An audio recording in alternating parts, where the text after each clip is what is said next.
Well, because they say the deal was incredible, but they think the word that gets out is bad, except the numbers just came out, and I'm number one on TikTok, and all I do is talk about communism, right? So it's sort of good. I used it to get elected, too. But, you have to get your word out.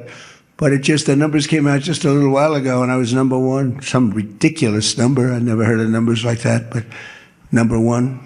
And all these entertainers are number 27, 29. It's crazy. I don't even understand myself, but that means that my word's getting out. And transatlantic relationships. Within 3 years, even before the pledged date, we have allocated an additional budget. First of all, starting with the defense industry. So the ceasefire with Iran, that was never really a ceasefire, now appears to really be over. We have ended all trade with Spain, and Japan is now apparently an Islamic republic. If all or any of that is news to you, then you've been fortunate enough to have missed Donald Trump's performance on the world stage at this week's NATO summit, where in a series of bizarre press conferences, Donald Trump ran the gamut of sounding merely uninformed to downright addled and crazy. Take a listen to some of the highlights. Is the ceasefire over? Is the ceasefire done? Is the MOU dead? It's a very interesting question. To me, I think it's over.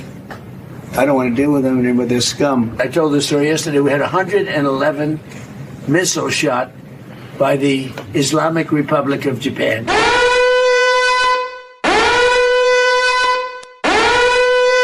Shot by the Islamic Republic of Japan. JCPOC. What a terrible deal. I call it the Obama nuclear waste deal. I don't want anything to do with Spain. Cut off all trade with Spain, please, including visits. Okay, we don't want anything to do. You know who's number one on TikTok? I am. I'm number one on TikTok. You have a question for President Putin, please? Do you have a question for President Putin? Not Zelensky. Yeah, what would you like to ask him? Because I'm going to ask him that question. She's not sitting next to President Putin. I don't know what TikTok is. The Islamic Republic of Japan came out of his mouth. Marco Rubio is going to have to start standing next to him and translating. But unsurprisingly, Donald Trump's incomprehensible, unhinged, embarrassing, uninformed, me display there and his approach to geopolitics has had an effect. It appears to have finally exasperated and exhausted European leaders' patience. On that, the New York Times reports this, quote, a major motif of this year's NATO summit has to do with European leaders deciding whether it's politically advantageous to at last dispense with the niceties and fight back against Trump, as the Spanish and Italian leaders have started to do. The time when all European heads of state were playing nice with the mercurial American president is decidedly over. An exasperation that seems only likely to grow as Donald Trump's war with Iran threatens to tank everyone's economies.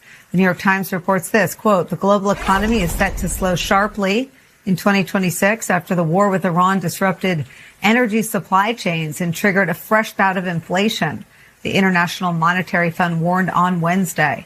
The forecasts reflect the damaging toll from the decision by the U.S. and Israel to attack Iran this year. Donald Trump exhausting not just Americans' patience, but now the world's as he humiliates himself on the world stage is where we begin again today with some of our